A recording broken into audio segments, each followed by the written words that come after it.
Thursday, he opened up my eyes where he just said, I have no timetable on the decision. It was the first time he recognized there was a decision. He'd kind of been Cam. And now all of a sudden it was like, no, he's thinking about something here. Oh, he was thinking about something, all right. Yep, that's right. Cam opened the door with messing up mandates for COVID. Mac Jones took advantage of it. I don't know where it went from there. Listen, I did not think the New England Patriots would have the guts to start the rookie week one. It's usually not in their DNA. But Mac Jones certainly, I think, has played well enough to give them the confidence, or give me the confidence to go, hey, it's going to be fine. I'm not worried about that. I just didn't think they would do it. I am mad I didn't think about the element if they did do that, that they might not keep Cam. Yeah. That's the one part of it where I'm like, damn, why didn't I think of that part? Because I know how much they are, and anybody who listens to the pod or the PFT show, they're so into framing the team around the starting quarterback. They don't want, that chatter in the locker room about, ooh, that guy looked good today, or the media questions or anything like that. So I'm pissed that I didn't think of that angle, but nonetheless, that was the shocker of preseason to this point. Good to see you, by the way. Hey, you're Paul Burmeister. Nice I'm Chris Simms, and this is Chris Simms Unbuttoned. Well, welcome to the show. The initial shock that I think we all had, and I had it too, 5 minutes later, I had that similar kind of feeling, Chris, where I was like, why didn't I see this coming? Yeah. Of course. Yeah. He outplayed him. Passing game stunk last year, and if they were courageous enough to make this cut against the grain kind of move, is Cam really the kind of backup you want with his vaccination status? And does he want to be the backup? Yeah. Is he dependable at all? I don't know. Is he not? He's not really your prototypical. I think he's a reps guy too. That would be the other thing I said. We've seen him fall out of rhythm throwing the football very quickly throughout his career. Not just last year. So, then you're not getting first-team reps and getting the amount of throws in practice and stuff. Yeah, he's not necessarily your ideal backup type of guy. I think they've seen everything they like from Mac Jones. Clearly. And they know he's a leader, and they just don't want to disrupt any of that. And they don't want to hear the crap of, if Mac Jones has one bad game or a bad quarter where all of a sudden fans and maybe players are like, why don't we put Cam in? They're not the kind of team that wants to deal with that. Not going to deal with They're that. not. And I can give one personal experience, and we're going to hit on a lot of this. We got a good pod today. Over-unders in the NFC. We got a bunch of AMAs. Big Phil's going to come on. We're going to talk a little Cam and Mac Jones with him because I think he's got some interesting points that I know I've heard him say over the last few days. But, a little story, I think you might know this a little. 2008, Brady hurts his knee. The Bernard Pollard low hit. They call me. Right as the game's going on. The Patriots call me. I've just been released by the Bucs. I'm still not normal after losing my spleen and injury and all those things. I'm getting close, but I'm not there yet. So they bring me in. The next Monday, I go to New England, fly down there. I sit in the meeting room or the waiting room, whatever, for about an hour and a half. And I'm like, man, is anything ever going to happen here? Am I going to work out for them? Am I going to get the physical? And they kept, hey, we'll be with you in a minute, Chris. Sorry for the wait. And then finally Scott Pioli came in and he just said, hey, Chris, I'm really sorry, but we're not going to go through with this.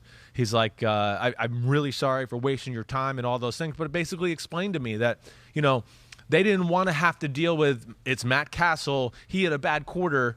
And, I'm Chris Simms, who's played in the league at that point. I know I'm no superstar or anything like that, but did play in a playoff game just a few years before that, and they didn't want to deal with that. They were going to go, Matt Castle's good. We believe in him. We're going to, formulate an offense around him and go from there. And I really respect that about New England. It's something that really jumped out to me when I was with McDaniels in Denver, and then even in New England when I worked there for the short time. So just out of curiosity, who was the backup then? Was it Damon? Was it Heward? Who did they stick with? Holy crap. That's a good question. They brought me and Tim Rattay in that day. Hold on. I should know this. Hold on. I'm going to think of – I don't think it was Heward for some reason. I don't want to say. Pete's looking it up. You're looking it up, right, Pete? Damon was probably gone by then. So. Yeah, I don't think it was him either. I'm missing somebody here, but either way, we'll look it up, and he'll hit us up here in a second. Oh, it could have been Kevin O'Connell. Would that have been his rookie? Okay. Now the OC, is he the OC? With, O'Connell is in one of the teams in LA. He's with the Rams. He's with the Rams. Oh, no. He's with the Chargers. He was with the Rams. Now he's with the Chargers. He went there with Brandon. He's been Staley. seen on the sidelines with SoFi in blue and yellow. Oh no. He's back. He's with the Rams. Hold on, I'm all messed up now. You got me all screwed up. Lombardi. Lombardi is the. They brought him in to LA Chargers. Yes. Hold on. I think he's still. And I think Kevin is with the Rams. Yes, I think so. The former draft pick of the Patriots was around there for a while. I almost threw out Rohan Davey. I thought about, yes, he still is with the Rams. He is the offensive coordinator, and it was him. Rohan Davey, yes. Well, that just tells you, He was there at some point. Oh, yeah. And that's the one thing about New England. That's where people don't like, we know they like smart guys who can do everything. They're a believer in throwers, though. And Rohan Davey, even though he didn't have great accuracy, he had a mile and had an incredible arm. And those, to me, are the kind of guys you take a chance on late in the draft because you go, oh, maybe we can make him something one day. Right. Didn't work out. But either way, we got good stuff coming. Let's go. Let's get it going. Yeah, here's how it's going to work today. Obviously, the lead story is Cam, Mac, the Patriots. We're going to get to that. We decided to save most of it for when Phil comes on. Yeah. We'll cover that from every angle. We also want to get to a lot of the questions with the Ask Me Anythings before we get to the NFC over-under. So let's start to get through some of these questions. Cool. Kansas City offensive line. Yeah. You and I have talked about it. Some people are thinking about it. Brian A. says, do you think Andy Reid built a running O-line over a passing O-line this year? How much input does Eric Bieniemy have there, in your opinion? Big fan of the pod. Yeah, Andy's a genius on the offensive line. I mean, it's really been very rare throughout Andy's whole coaching history, whether it's Philadelphia or Kansas City, where the offensive line wasn't pretty damn good. Yeah. He's one of those teams where it's like, we talk about the Steelers, when they get a receiver, you're like, oh, they must be onto something. They always seem to have a good receiver that they draft or whatever. Andy's another one where I'm going, I don't know this 6th-round lineman or this undrafted, but Andy's got an eye for it. He must be good. He must be good. Right. It's a pass-protecting offensive line. I would think so, too. Yeah, that's what they're going to do. But good. That the Chiefs have made, of course, the offensive side so elite that it changes the way teams play them. And we know the best player in football is Patrick Mahomes, where even if the Chiefs don't play well or don't play their best, when Mahomes is protected, we still see them be able to pull out games because he's magical that way. So I think that's what it's about. Running the ball, well, hey, this is something I brought up a bunch of times. I don't envision Kansas City getting into the running attack. I just want to know, all right, they're going to protect Patrick Mahomes, and what are they going to do to bring defenses up? That's the thing I keep coming back to. Running it just enough. I mean, maybe running enough, maybe more screens in the pass game. You've heard me say this since last year. There's got to be something else. All of football is going to take what the Bucs have done and these other teams where they go, you're going to throw deep or we're going to drop deep. What are they going to do to bring people up? But either way, the offensive line to me has really popped watching them, and I don't think too many people are going to get close to Patrick Mahomes this year. One more Chiefs question. Yeah. Brandon Smith says, would be interested to hear you talk about Mahomes publicly saying they will go 20-0 this summer. Is that a good motivation strategy for a team as talented as they are, or is it setting the bar too high? Well, I think they like to set the bar too high. They think highly of themselves, and I don't think they're the ones that are like, they're not the type of team that's like, oh, gosh, we made this statement. They're going to shoot for it. They know Mahomes knows it's not like totally realistic, right? But I don't think he looks at it and goes, it's crazy. Like, damn, they were going to go 15-1 last year if he played the last game and the starters played the last game of the year. So it's not insane. I don't know about with this schedule this year if I could get behind that. And, again, you've heard me say, hey, the AFC is so stacked. It's so deep. It's 4 years in a row of the Chiefs going deep into the playoffs. I'm expecting just a slight little slippage, like you heard me say the other day with the Chiefs this year. Not like it's still going to be one of the best teams of football. Sure, just not like 15-2 or 14-3. Yeah, with the over/under with the AFC a couple of days ago, over/under at 12.5. I think we both took the under, so could see him going long in January, winning the Super Bowl. Yeah. But we did go with the under there. 12-5. Yeah. 12-5, 13-4. Maybe 11-6, but they're going to be right in that range. Happy to see a Sam Darnold question. Whoa, after the way Sam he played over the weekend. This is from @yaboy Varney. What up, Barney? Give us a breakdown of Sam Darnold's last game. He went 19 out of 25, 2 touchdowns, no picks. Can he sustain that level of play that he displayed? To me, Sam Darnold looked phenomenal in the last game. He looked really good in the week before, even when he only threw 2 passes. Again, you guys know, if you're listening to the pod, I'm into the look. And just the look itself 2 weeks ago, man, he looks quick. The ball's popping out of his hands. You could tell he's got confidence in his game. He's got answers at his disposal mentally against schemes and things like that. He was great in the game the other night. He was. Steelers are not the easiest team to play in the preseason because you're going to get some crazy defenses and things that you might not get from your own defense. But I just think he made a few plays moving around in the pocket. And then, again, as anybody has ever listened to me, Sam Darnold, for me, from 5 to 20 yards is almost a machine. He is as accurate as it gets in that department. You know, I've always said, like, one thing I'd like to see him do is be a little bit better of a deep ball thrower, which I thought he was a little bit last year, and hopefully he can do that this year. But yes, I'm all in on the Panthers, as you know, on the NFC, and I really like the way he looked. Over under there 7.5. We'll hit that in just a little bit. But thinking about the wide receivers and the fact that you said 5 to 20, Sam Darnold's really good. They're kind of built for that with McCaffrey as well. I mean, 20 yards and less should be in their wheelhouse. It should be in there. It's that offense. It's the West Coast offense, right? Yeah. It's the Joe Brady, Joe Burrow offense from LSU. And when you break them down, you make the point. First off, three-headed monster at wide receiver in Carolina. Yeah. DJ Moore, Robbie Anderson, Terrace Marshall has come on as the preseason's gone. He played really well the other night. You said McCaffrey out of the backfield. Dan Arnold, a good pass-receiving tight end from the Arizona Cardinals last year, is on the roster with it. The offensive line's better. I just would be shocked if Sam Darnold doesn't silence some of the haters this year and everybody goes, damn. That's more like the Sam Darnold we thought we were going to see in the draft. And as I always go back to, you know, hey, Robbie Anderson didn't look that great with the Jets either. Nobody looks good with the Jets over the last 5 or 6 years. When you're around shit, you're going to smell like shit and be shitty at times. That's just the plain and simple fact of it. And I think my dad's here. Nice of you to swear 3 times as the old man. Just for Dad. He taught me that word. Big Phil, there he is. We can actually see him this year too. Phil, good to see you, man. Well, hey, Paul, Christopher, good to see you. I can't see you guys. I don't know. You know, you guys. It's all right. Didn't spend enough money to get me those pictures. I don't know. What are you doing? Is Mom sitting over there in the background listening to me or anything? I saw you looking at somebody. I thought maybe you had Mom or somebody there watching me. No, I don't know what the hell I'm looking at. Oh, okay. There we go. I'm on now. Got it? Try not to look at anything. I got out of bed this morning, just put a shirt on, and came and did Zoom calls. Yeah. Zoom. Right. But look at you two, Paul. Your T-shirts. You're still young, Paul. You can wear that. I don't know if still young you won't be able fits. to pull it off. Well, it's nice of you to say. I think your picture might be a little blurry, but thank you. I hope it is. I like to be blurry. I got to pull. Look at I got notes on the wall for things I got to do today. Yeah. But hey, I like some of the things you said there, Christopher. You know, Sam Darnold, Joe Brady. If you watch Joe Burrow down at LSU, the only time they threw the ball really down the field deep was when they got a matchup outside and he lobbed one down the field or threw like a little hole shot or whatever down the sidelines. So he's done it at Carolina. Sam Darnold's built for that.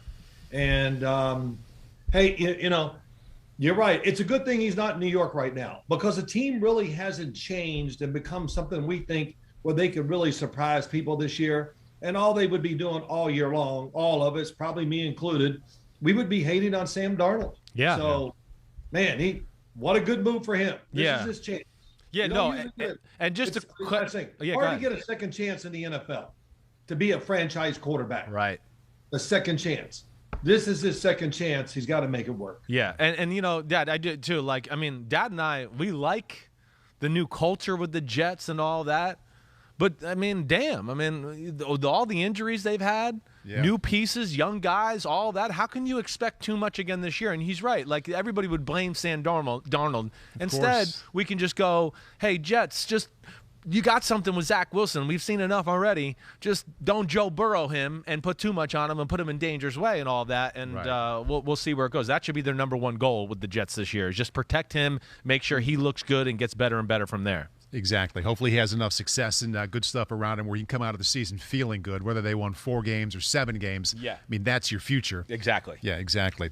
Hey, Phil, we have an obvious lead story presented to us yesterday from your old boss there, or one of your old coaches there, Bill Belichick. What was your first reaction, and a day later, now that you had time to think about it, to the news that the Patriots cut Cam Newton and are going with Mac Jones? Listen, I was surprised. I mean, you know, that's an understatement. I just thought for sure they would go with Cam Newton. My guess was, I don't even know if I said to you, you and I talked about it, Christopher. I said, I think they'll start Cam Newton. No matter what goes on, they're going to find a way to get Mac Jones into that lineup during the first game of the year. And I said, when he comes in, I expect them to really open it up and let him do his wheeling and dealing, which I think he's really good at, spread the field, the opposite of what they would have seen with Cam Newton. And that way you break him in easy.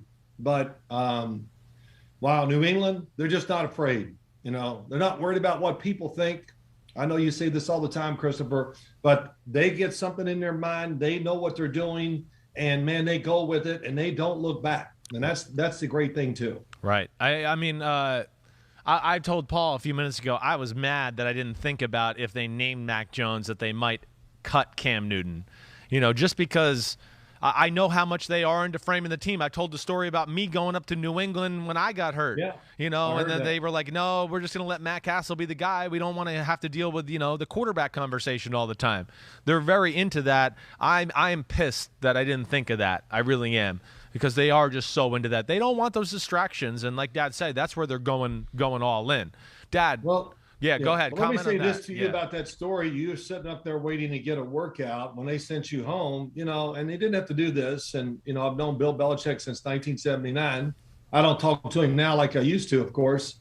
But he called me and said, look, I just want to tell you why. It's no disrespect to you or your son. And I said, well, don't worry about me. And I said, listen, I'm sure my son understands. And I just said, I appreciate the call. Yeah. That was really nice because, most coaches wouldn't do that. And when he told me the reasoning, I got to tell you, even though my son, I wanted him on the team, I just went, wow, it really makes sense, and you're doing the right thing too. Yeah, I'm with you. I've respected it too, even though it was not in my favor. I was like, damn, these guys are on another level. I mean, this is the kind of guy I want to play quarterback for him, right? I mean, he's just going to, no distractions, you're the guy, let's go. Yeah. All right, now it's time. Just Mac Jones, go ahead. Tell us just what's jumped out to you, what you love about him, and everything you've seen in the preseason. Okay, there's so many things that we could talk about here. One, the pre-draft talk about it. Okay, let's get into all that a little bit. Well, he's not athletic in this. Well, I tell you what, he looks a lot more athletic on the field than I expected him to. Yeah. He moves in the pocket as well or as good as we see almost anybody in the league already doing. He can get rid of the ball so quick that surprised me too. I know I saw it at Alabama, but it even sticks out more in the NFL. His accuracy is unquestioned.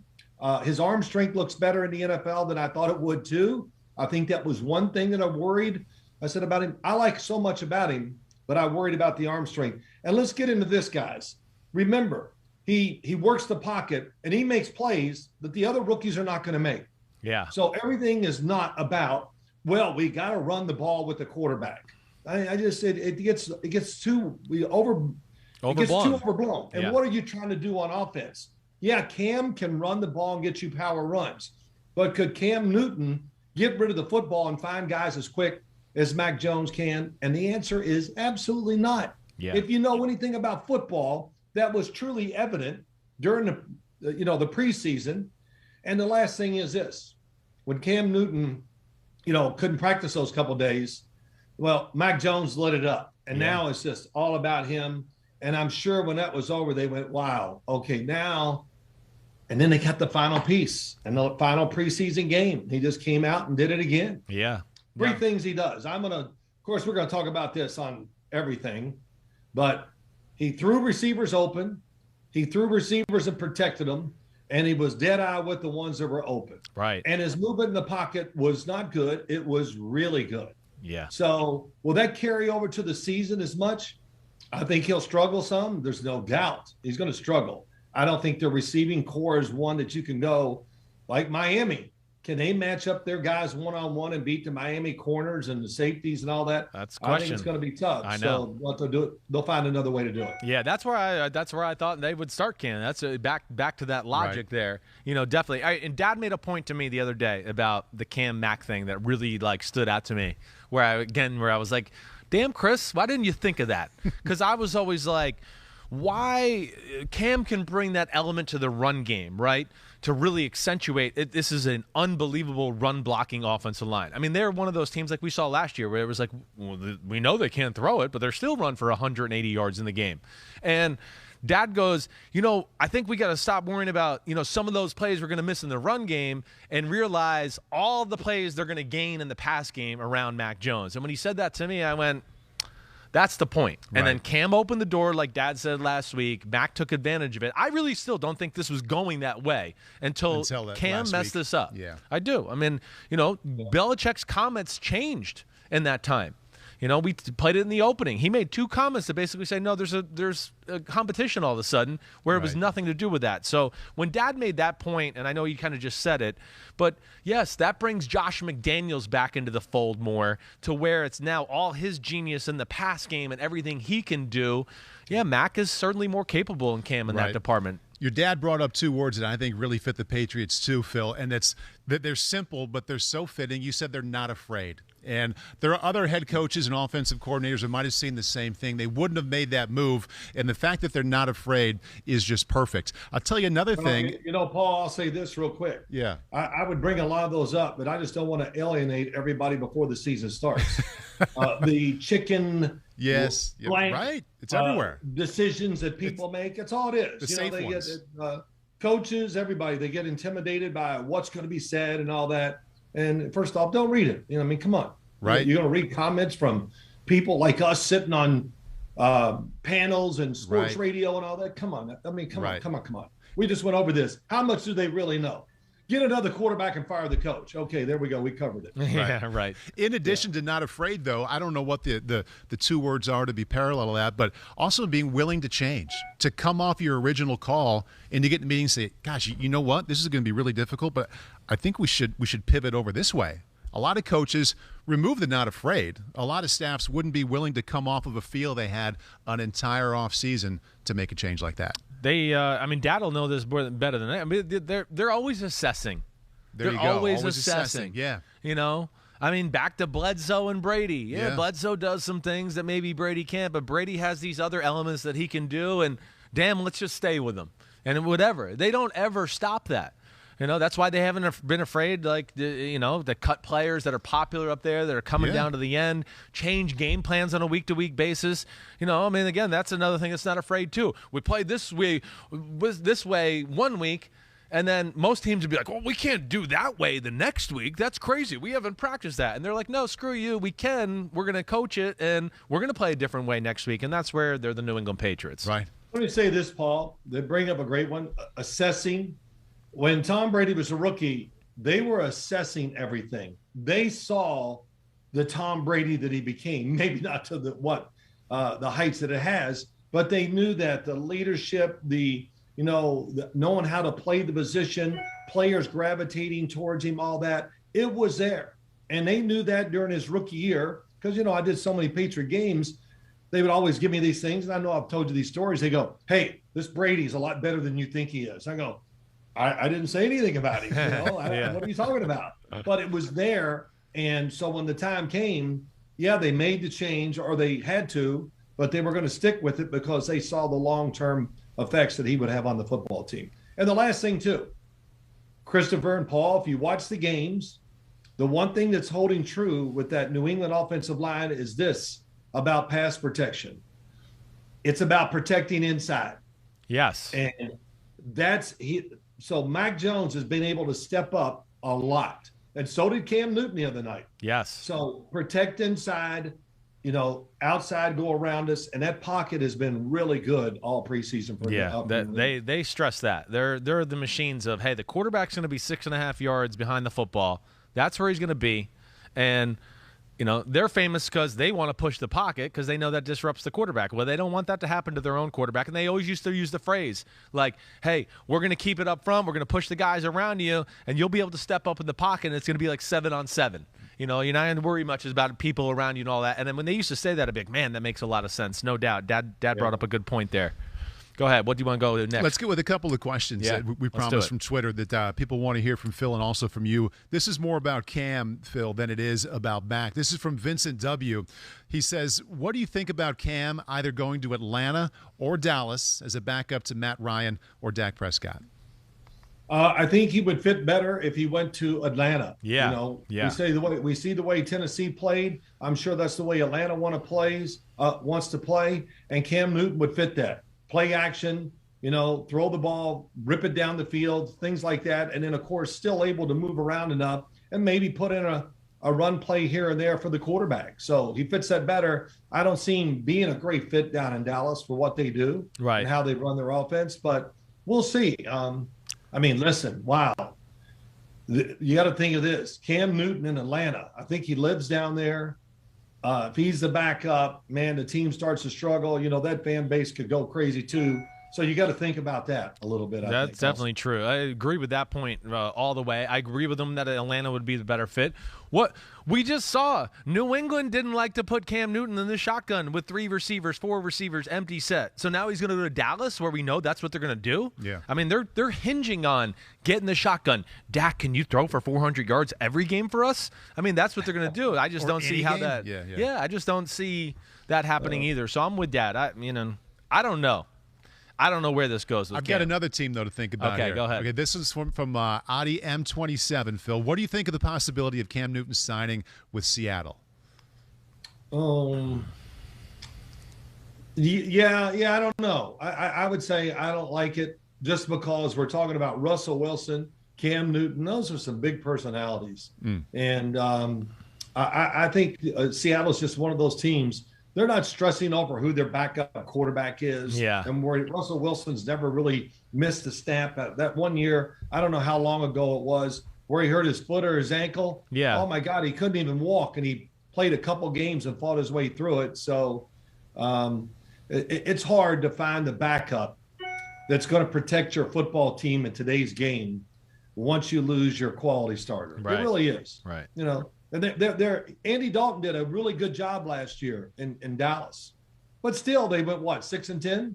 Yeah. So it's kind of tough. We talk about the backup quarterback. Yeah, if you've got a super team that can do a lot of things, they can come in and manage the game. But the league now is the quarterback's got to make plays every week for your team to really have a chance to win. Yeah. I mean plays. I mean big plays. Yeah, right. Game-changing plays. Yes, yeah. I'm with you. And I think Seattle's another one of those teams where I don't think they'd want to deal with that. Yeah. I think they're kind of into no, this is our quarterback. We're framing the team. Yeah. I don't think they want to deal with those distractions. They got enough shit going on up there. I mean, they just signed Jamal Adams. Dwayne Brown wants more money. I mean, Quandre Diggs at safety sitting out right now because he wants more money. I mean, they don't need to bring that upon themselves right now. Listen, as I sit here, the only team, I don't know if there's any team that makes sense to me right now. That was my next question, not from anything we collected on Twitter, but from me, guys. Like, do you see any team signing him in the next week? And this is before we get to whatever injuries happen during the season. Right. In the next week, do you think anybody is going to be into signing him? I don't know, Dad. I don't think so. I need to be talked into it. I am all over the. I mean, I think I don't see that happening. If I'm him, I'd probably want to wait for an injury. If you told me Cam Newton never plays in the NFL ever again, I might go, maybe. I don't know. Yeah. I don't know where this. He's certainly not going to overwhelm people with great film from the last few years. No. So that's going to be an issue. I have thought of Baltimore. Baltimore's the one team where I go, hey, they're good. I think they could handle the personality. The offense might fit him a little bit, but I still don't even feel great about that. I don't know, Dad. You got any other thoughts there? Well, yeah, I heard you this morning, and listen, I watched him in college, Tyler Huntley, and man, he was terrific. He's doing great, right? He can move, he can run, so they can still keep in the Lamar Jackson runs. I don't know if you can really keep those runs in there with Cam Newton. You're right. He's a good power runner, but he's not a fast runner anymore. That's for sure. You're right. And I don't see Baltimore doing it either. I don't see that. It doesn't. I don't even think it's a good fit, really. But also, I don't see them doing it just for the reason there's Lamar Jackson. Let's don't disrupt this. Yeah.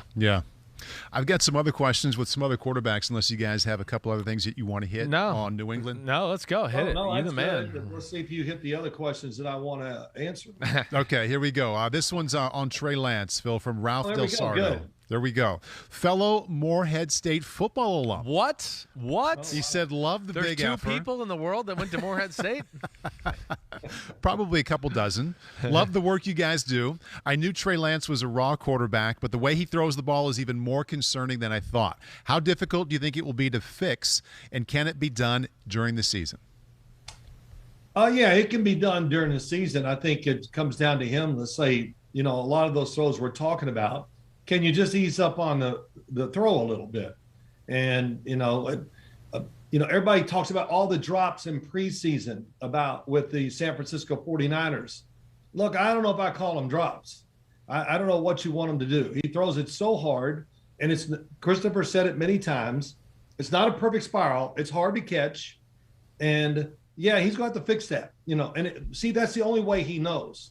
I never saw him throw any other way in North Dakota State. Right. I'm not going to say I watched every play intently, but I watched just. You watched a lot. I know. Yeah. I watched a lot, and it was throw it as hard as you can when the guy's 10 yards right in front of you going across the middle. And in the NFL, come on. That's disaster. These are humans going across there going, who's in front of me? Right. And we just talked about that with Mac Jones. See in front, throw the ball accordingly, make this receiver feel comfortable.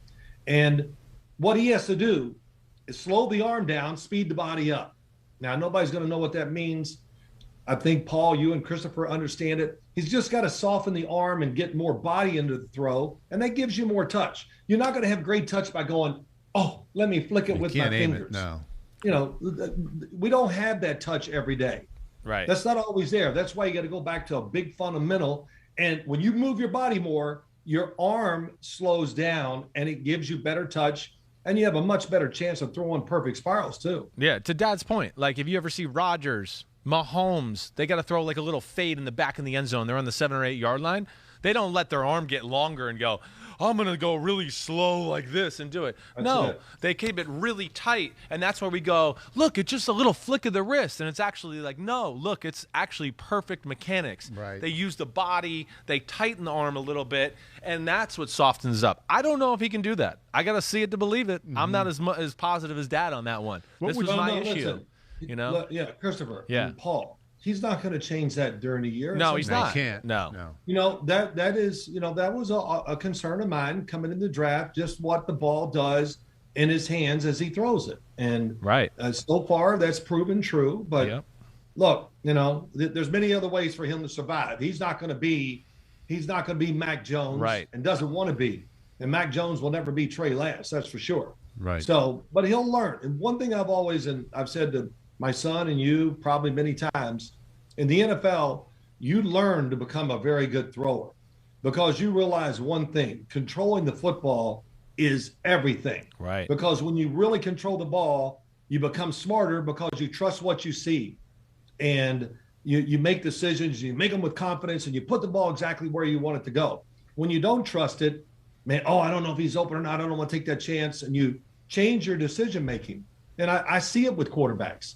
And I'm not going to name names. I will off the air. But guys that have always go, I don't think so, and they throw the check down. Yeah. And there's a reason why they throw those checks down. They're afraid of that power throw down the field. Right. So, you know, Trey Lance has just got to manage what he's doing. I know they'll do a good job with him. And look, he's going to play. And I would think they're going to find ways to get him, even with that finger. He'll be in week 1 for nothing else, just to come in and hand the ball off. I don't disagree with him. And hey, listen, just to Dad's point about like decision making and stuff. Yeah. There's I could take probably 3, 4, 5 pass plays just in preseason football where I went, ooh, that was open and the pocket's okay. He just didn't trust it to cut it loose because he had lost a few balls before that. Yeah. And then that's what some of the snaps you've seen him hold the ball too long or take a sack and some of that. I go, there's somebody open, but he's thrown 2 errant balls before that, and he's just going, I don't know if I trust myself right now. Yeah. And that is a real thing. It affects your decisions. Dad talks about it all the time. It's 100%. You know, what about this, Paul? Yeah. What about this? You know, and Christopher, I said it, and you even, I don't know if you and I were talking or what it was, but I go, throw the ball outside more. That way he doesn't have to worry about what's in front of the receiver, do that. I know it's not a great part of Kyle Shanahan's passing offense, but I know Trey Lance loved throwing it to the outside the numbers to the sideline while at North Dakota State. And I wrote my notes many times.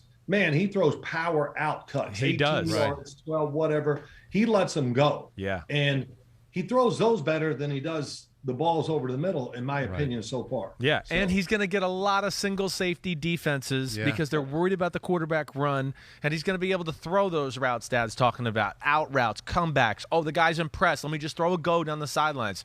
That was his best stuff in college, and hopefully Kyle realizes that and maybe builds on that a little bit. And when you're making that speed, velocity, power throw to the sideline, you can do that and get away with it because the receiver's not running as fast as he can the other way. Right, or if the ball, if it's too hard and crazy, the ball goes out of bounds. There you go. Right, you don't have to worry about it popping up in the middle of the field and going, oh, now it's a pick, and now they got the ball and all those things too. One more Trey Lance question here, Phil, also for you, Chris, too. This is from Tamars and back. Do you think some of Trey's issues could be solved by being behind the first-team offensive line where he has a little more time to process? Well, he wasn't he, at times? In the last game, he was quite a bit. Yeah, I think so. He was. I mean, I know Trent Williams wasn't out there. I think that's the only one he got the first-team offensive line. But, no, I don't worry about that part with Trey Lance. To me, it's just what we're talking about. Yeah, of course, the first-team O-line and – the run game gets going, and Dad, like he's saying, he's going to look better because his ability to run and all those type of things. The throwing issues are the throwing, right? That's all it is. It's just he needs more polish, controlling the ball, like Dad's saying. Learn how to spin the ball and throw some better spirals. That's a real thing. Yeah. I mean, I don't know. You don't want to catch a cement block coming at you. No, that's flying. It's such a real thing, right? Phil. If you get a quarterback who's talented, can throw the heck out of the ball in the offseason, you get a couple hours with him, and the coach has said he needs to throw a better spiral. The arm strength is there, but we need more touch. What's the first thing you do with him? Well, the coach doesn't have to tell me. I'm going to see that right away. And, and the spiral part of it is it's a mechanical flaw. And, I'll spot that. I hate to be so arrogant, but I am. I'll spot it every throw. I don't even have to watch the quarterback. Christopher, you know this. I can see the ball and go, well, you must have done this and you did this. Yeah. It's like golf. The ball doesn't lie. And, there's ways to change it to get them to throw spirals. I've done it with my son, Matt, more than me, with many, many high school Division I quarterbacks going. Yeah. And still in high school are going to be Division I quarterbacks. And I just say this, here's my pitch. Do you want to throw it farther, harder, and spin it better? Then, all right, come see me, man. That's it. I don't know what else to say. And you know it to be true, Paul, and my son knows it to be true. And everybody, you and your mechanics, Simms. Hey, well, come on. To be repetitive is the way you become great. Tom Brady works on his mechanics all the time. And you said it the other day, Christopher, I heard you go, damn Tom Brady is throwing the ball as well and as hard as he's ever thrown in his career. Yes. And his mechanics are flawless. Off the charts. They're great. Flawless. Right? They are flawless. Exactly. And if I showed you some of the things he does, it's so, you can't do that. Keep your feet together when you throw. All these things. Reach way back with your arm. A lot of quarterback people talk about, they're stupid. There's no other word for it. It's just not true. That's true. Tom Brady, when he strides to throw the ball, you could drive a truck between his legs. Yeah. Yeah, I know. He's leaning on that back foot because, Paul, he's going to throw a fastball. Yeah, and he gets off on throwing the ball hard. He does. Yeah. He does. Yeah. I've witnessed it.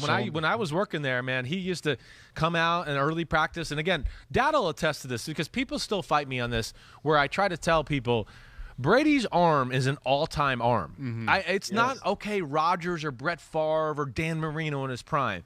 But the next list of great throwers, to me, is Tom Brady. Yeah. And if you saw it, he's so long. He's got long arms and big hands. So it doesn't look like he has to try hard to throw it hard. And I think that tricks people. But I know being on the field against him, it's piss missile after piss missile. And then, being in New England, he did get off. He'd come out some days early in practice and be throwing rifles, and he'd be talking crap to the receivers. You ready for that? Did you catch that? So to Dad's point, he does, and he's so much more of a talented thrower than people realize. He went through a funk in like 10, 11, 12, 13, where he got into this, I'm going to put my arm high and do all this and throw it straight. And that's where I started to go, he's not a top 5 quarterback anymore. He couldn't throw the ball over 10 yards. Everything was all over the place. But he fixed it, and now he's a machine. Right. He's back into like Rodgers, Josh Allen, Mahomes mode, where I go, I don't know too many people that throw better than that guy. Right. He got into that. This is the first time I heard it, Phil, the C thrower, like holding it high versus the U thrower. Thing. Yeah. Go ahead, Phil. The hold it high. Okay, Christopher is exactly right. There were guys, I'll give Trent Dilfer credit on this. He actually said, for Tom Brady for being such a great quarterback, I remember hearing him say, he throws more balls into the ground and misses. And I just went, wow, I don't know if I'd have had the courage to say that on TV. Yeah. But he said it, but it was because his release got so high. Right. So think about it this way, which I see all the time. A kid throws, I go, oh, does your coach tell you got a great high release? And he goes, yeah, well, it's terrible. and so when you get it up high, just think about the timing of the release. It has to be perfect. So now you get balls that are on target, balls in the ground, and a lot of footballs that go way over the head of the receiver. Yep, right. You get everything. And, it's like golf. You go around to hit the ball. Whatever. It's just It's hard to explain, but the mechanics are really big. Yes. And all the good, just like golfers, they don't have a bad swing and win tournaments. Right. Yeah, right. You got to have certain mechanics, and some of the things we're talking about. Yeah, that's right. Tiger Woods wasn't out there just winging it. Right. He had like 9 different coaches and was all over it all the time. Personal example, I spent age 16 to 25. My number one goal was to throw the football better. Didn't really get that much better. I spent 2 hours with your dad at age 43, throwing better than I ever did my entire life. No embellishment. I'd say that if Phil wasn't here. Yeah, no, so, you said it before. Dude knows what he's talking about. He does. Well, it was more than 2 hours, Paul. Unfortunately, after 3 hours, you looked at me and go, I think I'm done. He didn't have to take, did he have to take a pee break in between it all? Because he's kind of getting famous here for pee breaks. That was early to mid-40s. Okay, so this early, we have about an hour time limit, and then we have to break down because he has to go use the bathroom. Well, it's close to this story all the time too, Paul. What's that, buddy? I say this, and I've said it many times, and I mean it to be true, and it is true. When I was 55 years old, I was throwing one day with a group of kids, and I warmed up before, because back then I would throw and demonstrate. And I was throwing the ball, and I go, damn, I'm throwing the ball better now than I ever did in my career. Yeah. Right? At 55. Yeah. And, of course, it ended pretty quick after that. Now, I did not throw one ball this whole offseason overhand. Now, I don't think I threw one for real. Oh, that had to be tough. Everything's underhanded. Man, no, listen, respect the age. I'm going to tell you that. Reggie White landed on those shoulders a lot, Paul. They're a little sore. No, it's not my shoulders. It's the twisting and turning. Oh, it's the back. That's what you got. Yeah, I got you. I got you. But listen, Paul, I didn't do it with you. I don't know. I might challenge you. I can throw it underhanded better than you can overhand right now. He's obsessed with his underhand. Dad can throw the ball. Are you serious? 40 yards underhand, perfect spirals. I can throw it 50 yards overhand, perfect spiral. Yeah, but can you throw 18-yard outcuts on a line and hit them one after another? I can. You can? Underhand? Yes, I can. It's his new show-off thing. He loves to show this off. Do you wind it up like a softball pitcher, or you just do it one time? No, man. I get it quick and tight, and I rip that thing, and I mean, it's good. I'll give you a quick story. Here you go. So there's a coach, I won't say the school, a Big Ten school. All right. He goes around and sees all the quarterbacks in the Northeast in this area we live in. And he, fortunately, it was kind of funny, he went to see 4 of our guys that we had thrown a lot with. And he's standing there waiting to see them throw and do their workout. And he's kind of talking to the coach at the 4th one, who's a really good player. And I don't want to talk about his name, but he can really, and Christopher, you've seen him throw. Yeah. On film. But he's throwing it underhanded, messing around before they start the workout. And he goes, what the hell is it with all these guys throwing underhanded? And the guy starts laughing. He goes, he goes, they work with the Simmses, and they're always messing around throwing the ball underhanded, so they want to do it too. And so that I thought it was pretty funny that they all love trying to do it once I start doing it, and they're not me yet in that department. Yeah, Dad's got 2 kids that he showed me who awesome. I mean, they can throw. I mean, it's just like, man, is there going to be 15 guys in the NFL in like 10 years with Josh Allen, Patrick Mahomes type arms? Wow. Yes. I mean, it's just where it's going. He shows them the throws they do. They teach all these awkward throws, and you just go, holy cow. I mean, there's only a few people, I feel like, in the NFL that could do that right now, and they're doing it. So one day I would love to just, whatever, and even show them or talk about it. And that time will come too, Christopher. Yeah. I think when they go, I said to him, I said, this guy here's arm is better than Patrick Mahomes. Jeez. Wow. It's better. Wow. There's just no way that Patrick Mahomes, I've seen him throw it over 70 yards with no effort. I see him, So, I don't want to say the names and put all that pressure on them and do all that. But, man, I just tell you, it's amazing to watch young kids now compared to 5 years ago, especially 10 years ago, how many unbelievable throwers of the ball that we get a chance to see. They certainly throw it a lot more in the young age with all the camps and everything than they used to. So, definitely. Hey, Phil. Man, Dad. Phil, good to see you, man. Good to talk to you. That's it. I mean, you brought me on. That's all we're going to do. That's it. So. Yep. I think, that was, bring me on, my son's throwing out curse words like they're, he's getting paid to do it. Well, that was a good 31 minutes right there. Oh, it was okay. Yeah. Hey, what is it? What is it Mike was making fun of you? All those things? What is it? Oh, yeah. And things like that. And things like that. Man, yeah. I'm bad right now. I am. And things like that is my crutch word right now. Yeah. What? Well, you just got to throw some money in a jar, like a big number. That'll stop you. Yeah, you're right. Every time on the show you say it, just rip out 100, boom. So I don't think I should drink on the show for every time I say it and have an alcoholic drink. No, don't drink. I was saying, I used to say a few curse words around Greg Gumbel when I was working with him, and I said, look, I'm not going to curse ever again. And so I started getting holy gamoly, and I'd say things like that. And Greg Gumbel, after about 3 weeks, says, "I'll give you $1,000 if you just start cursing again." I love it. I love it. Pay you to do it. See you, man. All right, guys. Y'all have a great day. Thanks, for having me on. See you. Thank you for coming, man.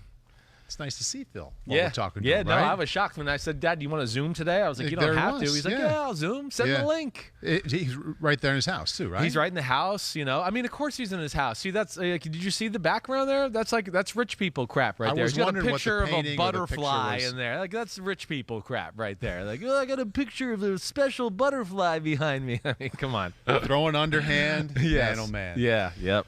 All right. Well, that was good. Good to hang with Phil. Always. As promised. You ready for some over-unders? Yeah, let's do it. Some NFC over-unders? Yeah. Okay. We're going to start with the NFC East. Ooh. Dallas Cowboys. All right. Last year they were 6-10. 50% jump to 9. 9 is the number for the Cowboys. I can't go over with that. I'm going under. It was nice of you to disagree right away. I'm going over. You're going to go over? I can't buy into it yet. No Dak I'm on Prescott. 10-7. No, you're going to go 10-7. Well, I mean, take the over with a 9. Yeah. I guess you have to go 10. I'm saying 10-7. Yeah. I'm saying 10. All right. Yeah. I can't jump on it yet. I haven't seen Dak. Not convinced with Dak. The defense. I got to see some more evidence of it. To me there was nothing that points yet to where I'm just going to go, oh, I mean, they were going to be exciting. I think they can put up some points. I love Dak, but I don't know if he's going to be 100% Dak. So that's the biggest thing. That, to me, is the biggest thing. I think is that, just the shoulder, even the foot still. Can he move quite the way he wants? And then, of course, I know Dan Quinn's there and the defense is going to be better, but, I'm not like, oh, no, watch out, Dallas's defense is totally going to turn it around. I mean, there's nobody in the secondary I love.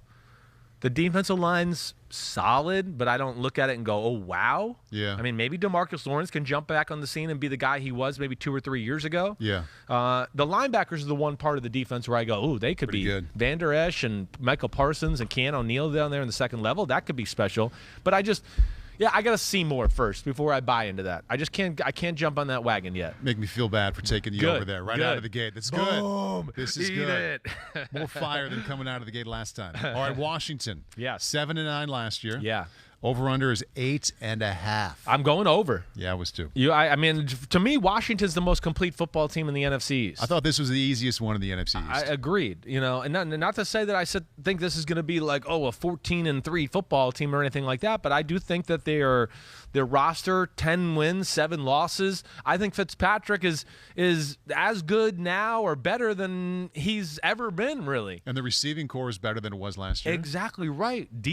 A pretty good offensive line. Antonio Gibson's a good running back. Mm-hmm. They get the Davis kid at the first round of linebacker. They needed that. You said it. I mean, the D-line it's as good as anybody in football. Defense was good last year. And improved the secondary a little. Landon Collins should be healthy. They got, my guy William Jackson from Cincinnati. So I look at them and just go, yeah, again, I don't know if they're going to be a 1 or a 2 seed, but I think they're a playoff football team. And I like Scott Turner's offense, and now he has the proper weapons around it. I think they're a team that's going to have a say in things here when it's all said and done. If they go 9-8, you win. You're right. Right. I it's mean, an 8.5. I know. Yeah. That's crazy. I went through this one time, Chris, and I don't know how you did yours, but of the 16 teams, there were like 2 or 3 right away. Where you just went right. I just knew what I was feeling, and this is one of them. Yeah, I'm with you. The NFC was easier than the AFC. At least I thought so. AFC, I had so many where I thought it was like, man, it's right where I think they're going to be. They set it in the perfect spot. Yes, and I was just like, I don't know if I can really pick. How many times did I want to pick a push the other day? Giants 6-10 last year. Vegas thinks they're going to be a little bit better. Right. 7, no hook, just a straight 7. They're a push to slightly under type of team for me, right? I took the under. Yeah, I mean, if you're gonna make me take one, I'm probably gonna take the under as well. I don't like it. If I felt better about the offensive line, I'd probably go. I think I might take the over. Yeah. Listen, I'm a little skewed here. Yeah, I'm a Giants fan. I'm a believer in Joe Judge. I think Daniel Jones can still be your starting quarterback and be your franchise. The defense, they're big up front. Nobody's going to overpower them. I mean, Patrick Graham's a really good defensive mind. They got a decent little secondary. But I just think overall, yes, the offensive line last week was embarrassing. And the reason you didn't see Daniel Jones in the first 2 preseason games, from everything that I know, is because they were scared to put him out there behind that offensive line. And I get that. Hey, and everybody too, just while we're on the Giants, listen, I know Daniel Jones isn't Patrick Mahomes or Josh Allen or any of those guys, but not every problem is Daniel Jones. Let me ask a question. Yeah, please do. You can pick it right up from there. This is from @NFLFanMatt. Can you do us a favor and verify Giants Twitter's belief that Jason Garrett's offense sucks and Daniel Jones was better his rookie year with Shermer? Well, I'm not going to go there yet. I'm not. I can't say that. Again, with Jason Garrett, let's take this into account. All right? First off, all the things we talk about positively with Dak, he won all these games and did all this. They were all under Jason Garrett. But no one wants to give Jason Garrett the credit for that. They give it to Dak Prescott, which kind of annoys me. Last year, listen, I know the offense looked underwhelming. But what was it supposed to look like? Who was on that offense that you went, oh, man, they should have been so much better? Look at that O-line. Right. Saquon wasn't and there. They're the type of team, too, that when they know they're not good in that area, they're like New England. They're going to go, wait, we're not going to do that because that could lose us the game. So let's be more conservative. Let's protect this offensive lineman. Let's do that. That's how they beat teams like Seattle and almost beat the Bucs at the end of the year. They managed the game the right way. Right. They didn't go, oh, Jason, we just want you to throw for 5,000 yards every game. Yeah, well, if they did that, they would have been blown out in some games last year. So he played to what Joe Judge's vision of the team was. He has some more weapons to play with this year. I would be shocked if the offense is not better. But the offensive line personnel, to me, is an issue. And Andrew Thomas, the way he looked in the game the other night, I mean, come on. That's where I want the New York media killing Daniel Jones on Monday. Yeah. I'm going to go, he's supposed to block the left defense end now and throw the ball. He's that good, Paul. They want him to block the left defense end and throw the ball. I mean, he had no chance. He throws an interception, right? And I think we got some pictures here to show this, right? He throws an interception to Evan Ingram. And now they're going to run a little run fake to the right, and they're going to run fake to the left, and they're going to boot back to the right. You see Evan Ingram right now. He's at the top of the screen. Now, let's go to the next picture here. Okay, so now we got the play.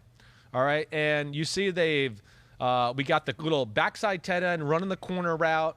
He's got the crossing route at the top, but you see Evan Ingram right down here on the hash, right? Yeah. Okay, now, I'm not totally excusing Daniel Jones from this, but Evan Ingram does him absolutely no favors here and runs the wrong route. And 88 is Evan Ingram. He's right there on the 3-yard line right next to the hash in case anybody can't see him. Hopefully you're watching on YouTube and you don't have to listen to me explain this too thoroughly. Now, let's go to the next picture. Evan Ingram screws him first off. He screws him. He goes, as you see right now, his route is supposed to be flat down the line. Just flat down the line. Okay? And I know, I know he's not going to be open if he goes flat down the line. But the other thing that might happen if he goes flat down the line, too, is Daniel Jones can maybe, as Evan Ingram comes down the goal line towards the pylon, maybe he has the chance to turn the corner and run and do something like that. But Evan Ingram fades into the end zone. So let's go to the next picture.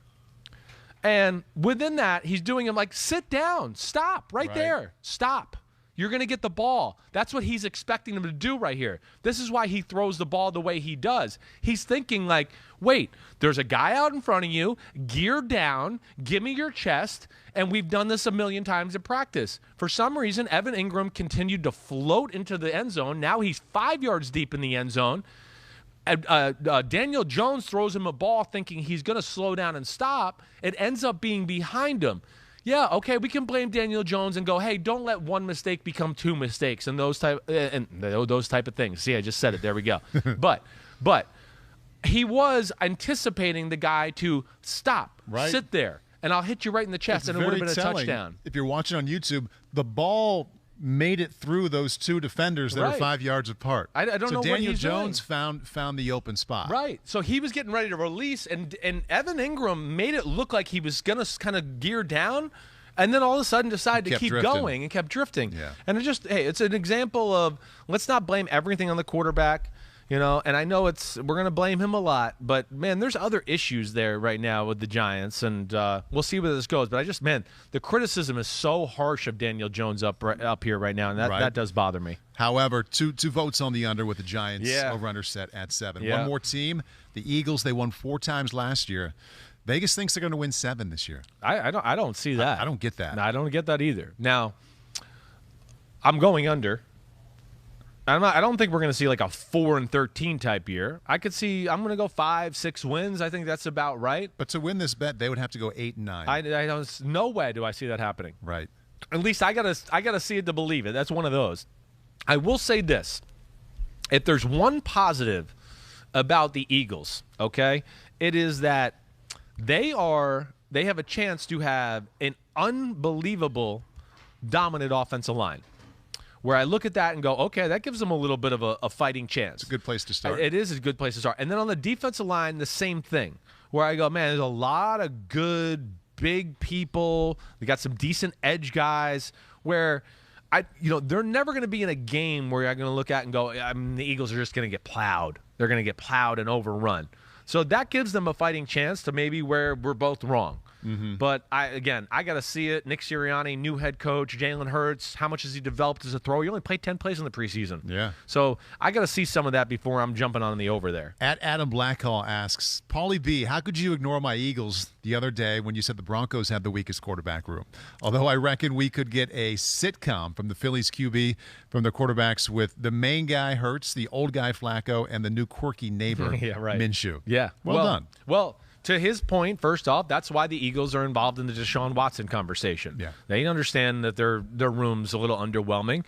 Hey, I'm excited to see Jalen Hurts. Just from the 10 plays I did see, I was wrong to not have him in the top 40 just from those 10 plays. Let's just see where it goes from there. Right. And Nick Sirianni, along with Shane Steichen, hey, I still think the Chargers made a mistake letting Shane Steichen out the door. So I look at those two and I go, there's some creativity there. To where, Jalen Hurts, he's going to be better in games than he is in practice because he's just not the machine throwing, but he looked pretty good in the throws I saw.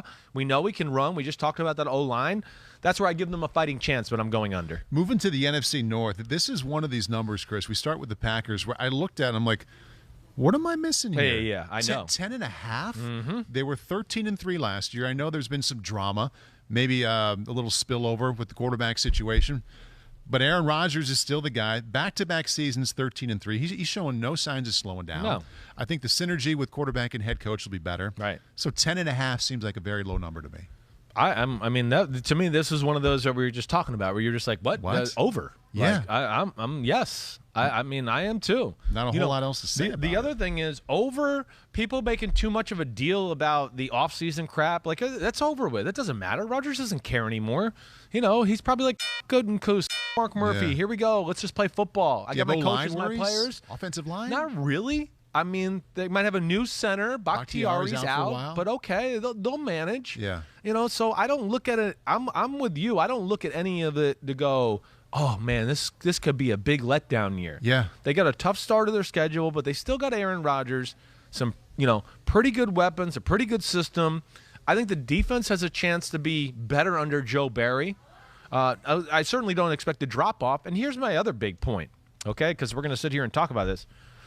Who the hell in the NFC North do you think is going to be that scary? That you think like, oh no, Green Bay might not win. I look at the NFC North and almost go, that's 6 wins for the Packers, and let's move on to the rest of the schedule. That's almost how you think about it. I know that's not realistic, but I just go, Minnesota right now? Yeah, so let's go. Keep going. Let's get to them. Minnesota's the next team. Their number is 9. What? 9. What? Under, right? Right. Pretty easily under. I don't see it. I don't. Now, I know Dalvin Cook didn't play in the preseason. Maybe their offensive line's a little bit better. But it's Clint Kubiak, a new offensive coordinator. the defense got a little better, but I don't know if it got that much better. They're going to be. I mean, again, 10-7 is what they have to hit if you're going to go over here. I just don't see that. That was such a stretch. That's another one where I just looked at it and I was like, "What? I'm going under here without even thinking. Like it's not even going to cross my mind." How about the Bears at 7.5? They were a tougher one. They were a tougher one for me too, and I went over. You went over. I was feeling generous. Yeah. I don't know where to go with the. I mean, I've literally talk me through it. I really don't know what to expect from the offense, the Justin Fields situation. I don't like the way the defense looked in the preseason. I don't. You know, I don't think they're going to be better. Mm-hmm. Not to disrespect Sean Desai at all, because I know he's a good coach. He's going to put his stamp on things, all that. You lost Kyle Fuller at corner. Hey, Khalil Mack, we know he's real good. Is he a superstar? I don't think so. I mean, sacks make you a superstar. Yeah. He's awesome against the run and gets a good amount of sacks. Akeem Hicks, a little older. I lend to go under here. Okay. I'm looking at I think 7 and 10 is how I look at it. Yeah. This is one. But before I even looked at the actual number, I said, okay, what do you think they're going to be? And I wrote down 8 and 9. Yeah. Okay. A competitive. Right. 8 and 9. Justin Fields has some nice moments, and they kind of squeak out an 8 and 9. They could do that, Paul. I mean, last year they won a handful of ugly games and just somehow got into the playoffs. Is the most underwhelming playoff appearance ever, but they did it, and that's what does scare me about them, that they'll kind of just hang around just enough to be in the conversation. Okay. But I don't know. I don't feel it with the Bears. It is a tough one. It is. One that could really go either way. So 7.5 was their number, and I look up and down the NFC. 7 is the lowest number you'll see until you get to Detroit. Mm-hmm. There's nobody at 6. Right. There's nobody at 5. The Lions' number is 4.5. By far the lowest number in the NFC. I mean, they go 5-12, which is a horrible season, and you're a winner on that one if you go over. Trying to talk you into it. I know. I went under, though. It's another one where the roster doesn't pop to me. Jared Goff's the quarterback. The defense, I like the coaching staff, but I think they're in a total transition period here of leaving the Matt Patricia, vision of their football team. And the other thing that just, stinks for them is the start of their schedule. Until the Bengals in week 6, there's not a team that they play that they're better than. They should win. Right. I just think this is a year where, hey, let's set the culture. Let's get started some of the pieces that we know are going to make us better for the future and just work on that. And if we go 4-13, then so what? Yeah. Who cares? I mean, nobody's expecting anything from them this year, but there's just too many questions across the board about them for me. And I'll go under, and again, I got Dan Campbell, maybe he's going to be worth a few more wins with his motivation and physicality and things like that. Aaron Glenn, first-time defensive coordinator. Anthony Lynn, an offensive coordinator. I got to see what his pass game is going to look like. I know he might be good in the run game. What's the pass game going to look like? There's just too many things that jump out to me where I just go, I don't know. Yeah. So I'm going to go under here. It's fair enough. I did have them taking the over. Just 4.5 felt like a tiny. You're right. So you're going to go 5 small and little number. 5 and 12. I gave them. I gave them a rotten season. With the 5-12. NFC South, other side of 12. The Bucs set at number 12. 12 wins. Last year they were 11-5 in the regular season. I'm going over. I mean, especially with first off, we know the roster's amazing. It's the exact same. It's the exact same. I mean, it's young talent, too. It's not like a bunch of old guys that they kept that are exact same. It's like, no, there's a few old guys, Brady and Antonio Brown and Gronkowski. After that, it's all a bunch of guys that are still, going on the up and up in their career. And, maybe other than Levante David, too. I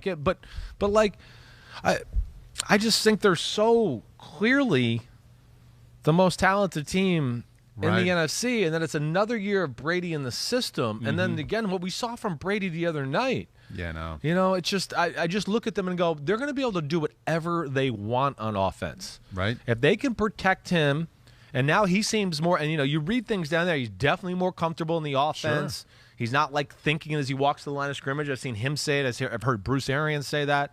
If they want to run the ball, they got a mean, nasty offensive line. I mean, they got 2 run plays, and they're just like, screw you. Stop it. Right. And then you can't.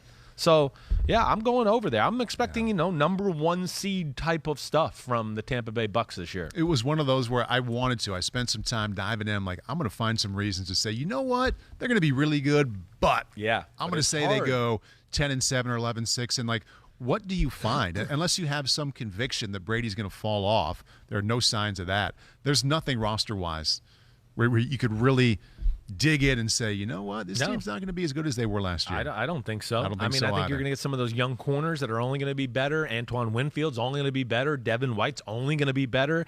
Vita Vea, if he could stay healthy, he was only healthy for the last few games of the year last year in the playoffs. He stays healthy. Great Scott's Batman. Come on, they're scary. Saints at 9. This is a fun one. They were 12-4 last year. I think people expect automatically for the Saints to be in the double-digit win section as long as Sean is down there. 9 wins to me was a little low.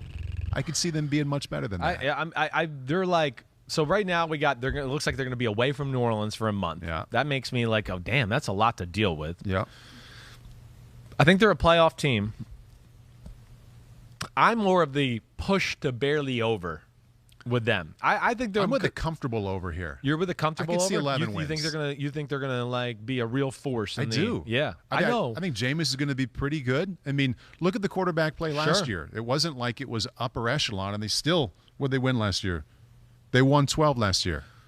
I know. And maybe it's an upgrade this year. Well, there's going to be an upgrade as far as maybe the openness of the offense because Jameis can push the ball down the field and do those type of things. The decision-making efficiency, we'll see. Yes. But I think it's a great point. That is definitely going to be a factor. No Michael Thomas. I guess I want to see more Jameis first.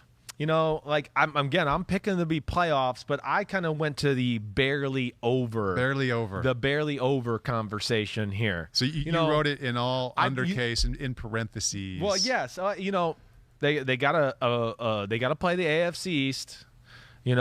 That's a good group. They got to play a first place schedule as far as the rest of the NFC. NFC East, I get you. That's favorable for sure.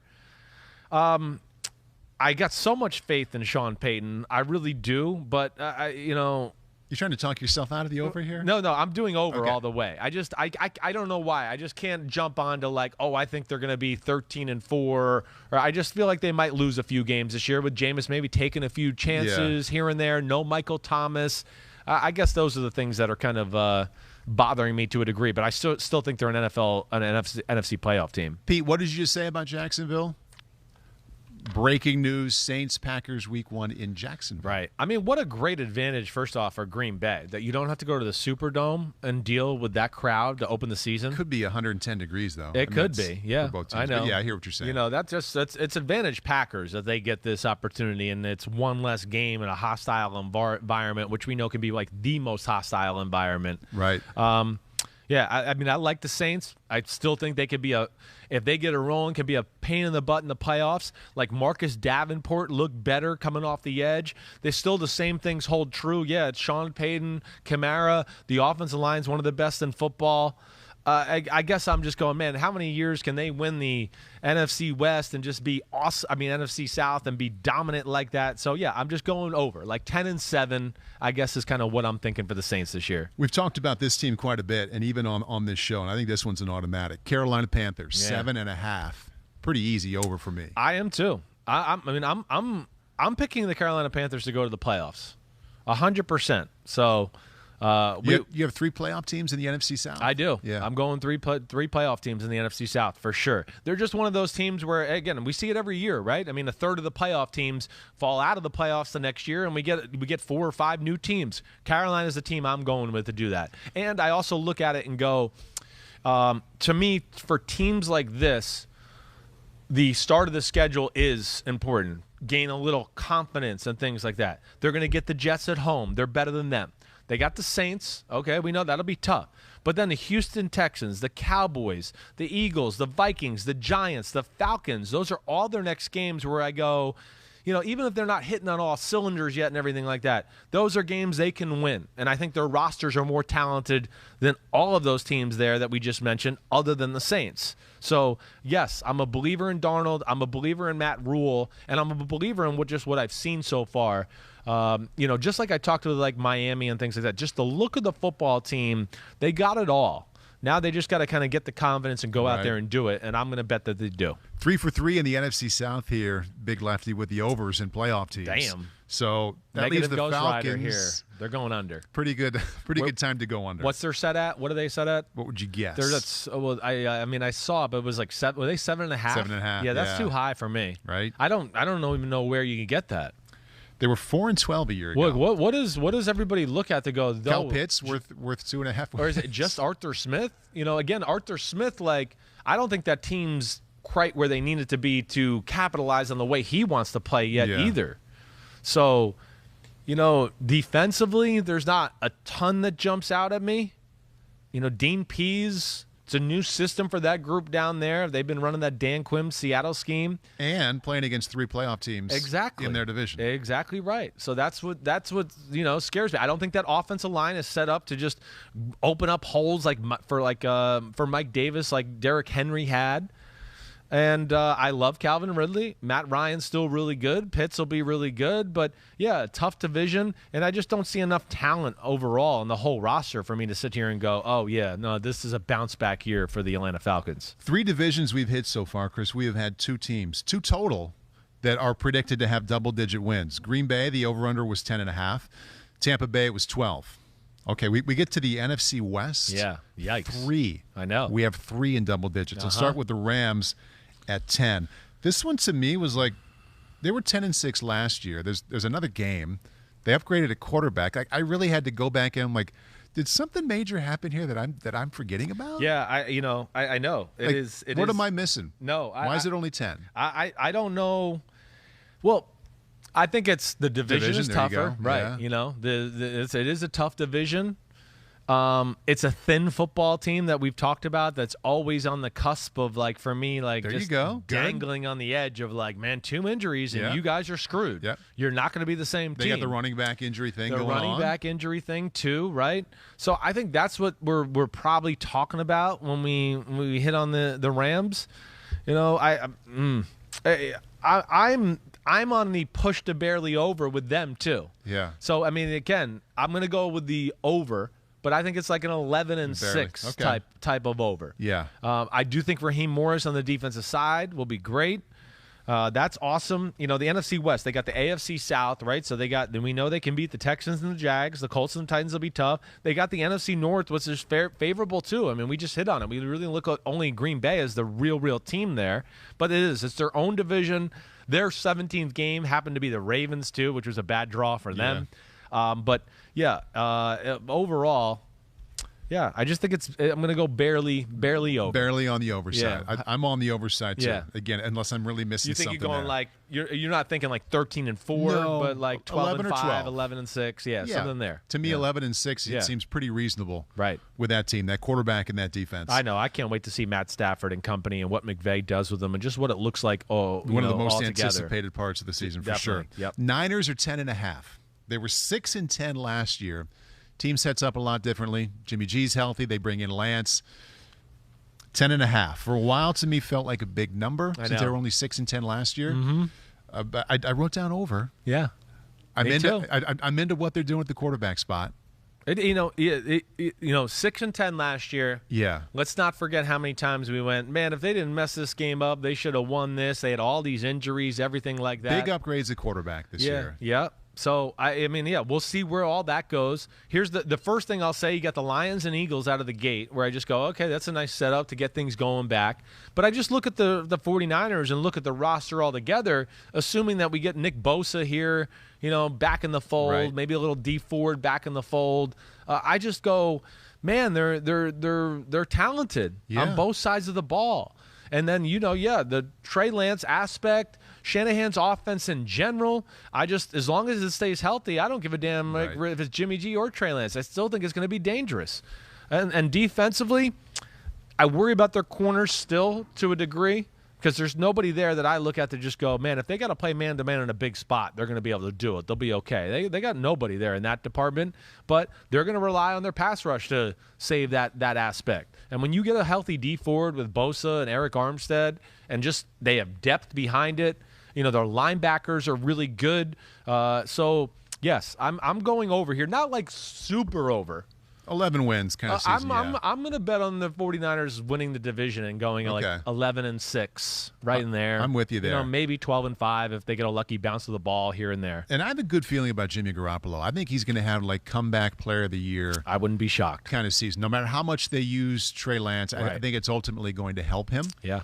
I just have a good feeling about that one going. Yeah, it's going to keep him on his P's and Q's for sure. Yeah. And it sounds like it already has through training camp. I mean, that's all they talked about. I don't think that was like trade bait or BS or anything like that. I think he literally has had one of the better camps he's had since he's been there, and they're excited about that. Seattle at 10. They won 12 games last year. They live in this neighborhood of winning 10, 11, 12 games a year. And I know there are some issues there, but it's still Russell Wilson. Yep. Still Pete Carroll. The Hawks I'm going under. You're going under. I mean... I know. Okay, so I need a couple of reasons. Yeah. And your first reason is? That division's better. Okay, yeah, you got a new offensive coordinator, but it's the same offense that's in your division. It's not like it's like the division's going to be like, oh, my gosh, it's the lesser version of Sean McVay's offense, because very rarely does the crony outdo the guy he learned it from. So I guess I worry about that. There's just – we talked about with Dad, the Dwayne Brown situation, we got the Jamal Adams things to figure out. Quandre Diggs, he wants more money right now, which he deserves it. I understand what he's saying there. Cover corners, who? Defensive line, front seven, okay, Bobby Wagner, and Bobby Wagner's still real good. Is he great anymore? To me, not. But, like, on the front, the defensive line, I look at it and go, hey, there's pretty good depth. But, like, who's the guy? Who's the difference maker? Who are you scared of on there?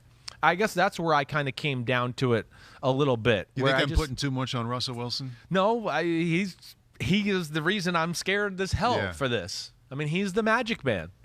I mean, just how many games have they won? Like you said, that's why they're always around that. Yep. Because it's like, oh, they didn't play their best today, but they kept it within one score with 3 minutes left, and Russell got the ball, and you lost. Right. They didn't. They shouldn't have. You outplayed them, but they won. But you let them hang around, and you let Russell have the ball last, and you lost. And that's where they're scary. I am going Seattle no playoffs this year. That is my team that I think falls out. Yeah, or 9-8. 9-8, right. Like, they're one of those teams that's going to come down the last 2 weeks of the year. How does it play out? And that's the one team I got, from in last year to the outside looking this year. Like Bill Belichick with cutting quarterbacks, not afraid. Not afraid. I try not to be. In this over-under game. Woo, this last one is fairly easy, I think. Yeah, Arizona, 8.5. Yeah. Can you see them going 9-8? Nope. I mean, they got to prove it to me. Yeah. I do love that Chandler Jones is going to be back. My big question is everything we talked about last year.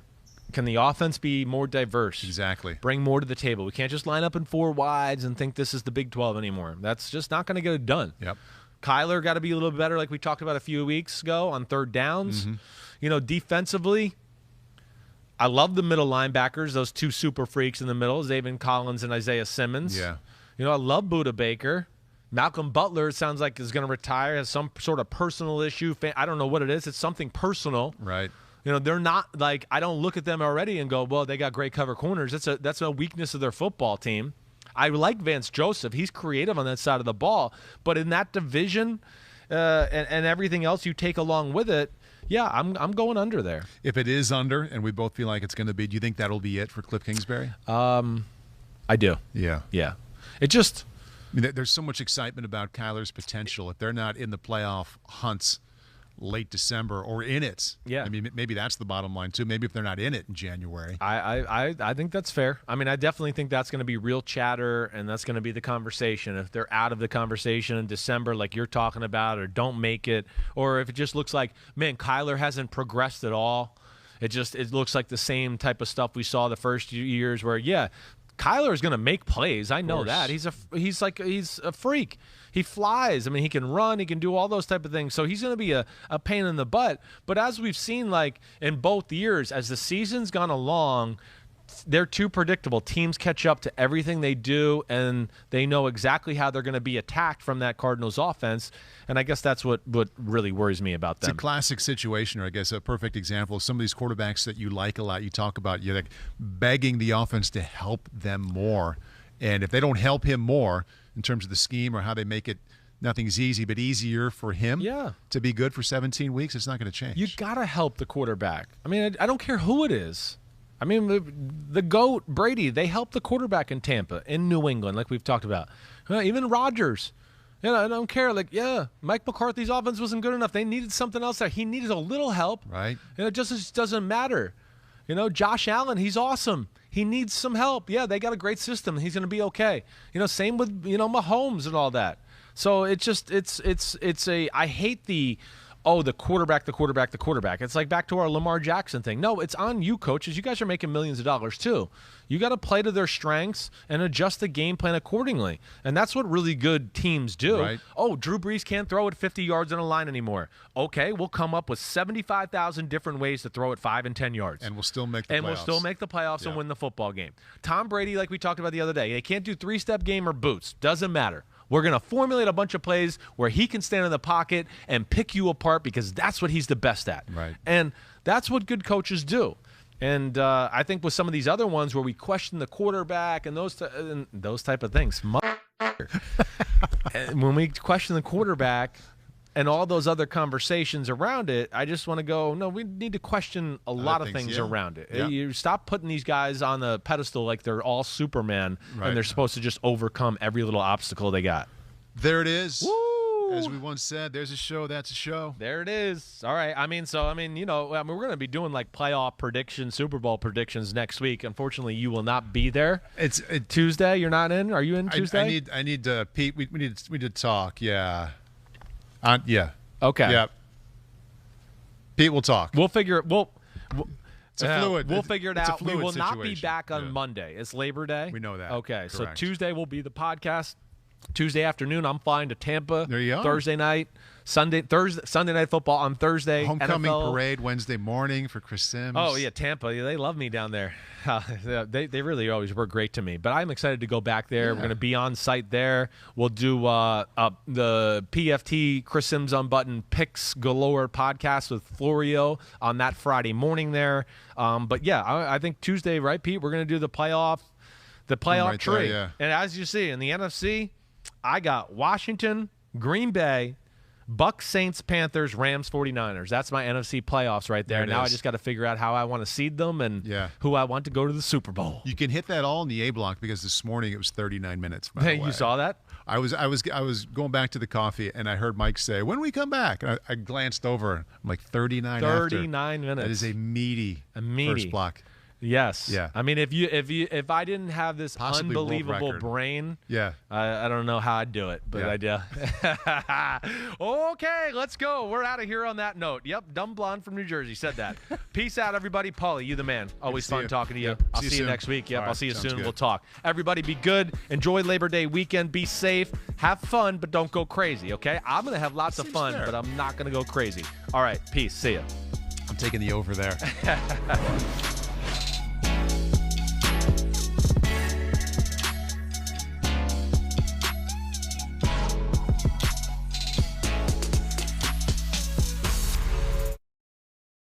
Yo, what's up? Come on, man. Subscribe on YouTube to Chris Simms Unbuttoned Podcast. I need you. Please hit the subscribe button, please. Hi, I'm Mike Tirico, and thanks for watching. Make sure to hit subscribe for the latest news and highlights from NBC Sports.